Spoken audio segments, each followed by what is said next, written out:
Salam.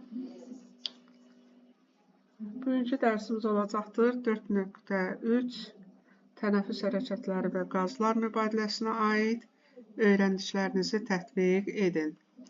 Burada deyilir, məktəblinin sakit və qaçan vəziyyətində çəkilmiş spiroqram qrafiki verilmişdir. Müzakirə edin. Qrafikə əsasən məktəbli verilən müddətdə nə qədər tənəffüs hərəkəti etmişdir. Baxırıq, bax cədvələ, bax bu hərəkət, nəfəs alma, nəfəs vermələri biz saysaq, burada 7 tənəffüs hərəkətinin olduğunu görərik. Bax, 1, 2, 3, 4, 5, 6, 7. Burada da müddət verilibdir 30 saniyə.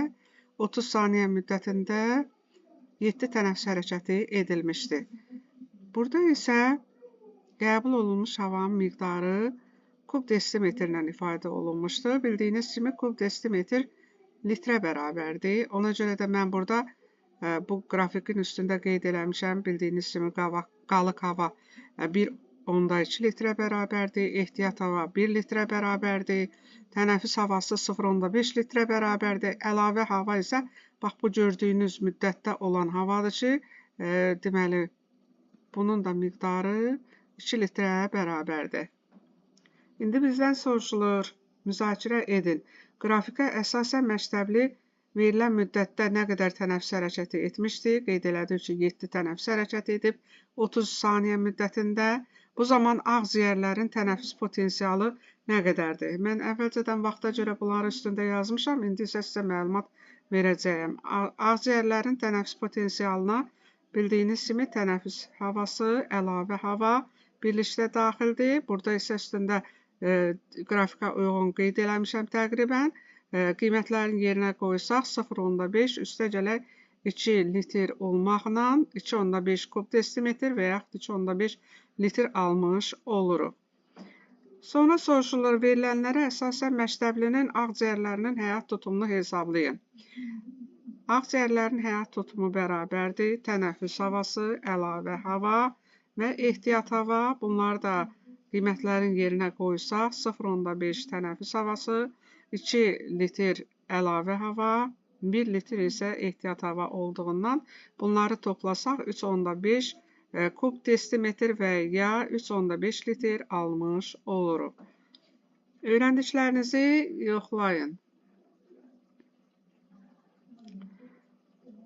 Nəfəs alma və nəfəs vermə aktını icra etmək üçün hansı orqanların iştirakı vacibdir? Bildiyiniz kimi, bir tənəffüs hərəkəti həm nəfəs alma, həm də nəfəs vermə aktından ibarətdir. Bunun üçün hava aparıcı yollar, bronxlar, yəni həm də ağciyərlər sağlam olmalıdır. Plevra pərdəsi sağlam olmalıdır. Yəni ağciyər plevrası sağlam olmalıdır. Əsas tənəffüs orqanları sistemində iştirak edən bunlarla yanaşı qabırğarası əzəllərin də yığılması nəfəs alma və nəfəs almaya, boşalması isə nəfəs vermə aktına köməklik göstərir ki, deməli həm qabırğarası əzəllər yığılıb boşalma bu prosesə köməklik göstərir, həm də diafraqma əzələsinin yığılması və yaxud günbəzinin enməsi və ya qalxması da bu prosesə yəni nəfəs almaya və nəfəs verməyə köməklik göstərir. İkinci soruşulur burada, alveolların daxili boşluğunun nəmli olmasının əhəmiyyəti nədir? Bildiyiniz kimi, alveolların divarı bioloji aktiv maddə sintez edir ki, orada onun həmin həcminin saxlanılmasında, həm mikroorqanizmlərin zərərsizləşdirilməsində iştirak edir. Bildiyiniz kimi, alveolların nəm olması onun elastik olmasına şərait yaradır. Bu da nəfəs alma və nəfəs vermə aktının asanlıqla həyata keçirilməsinə köməklik göstərir.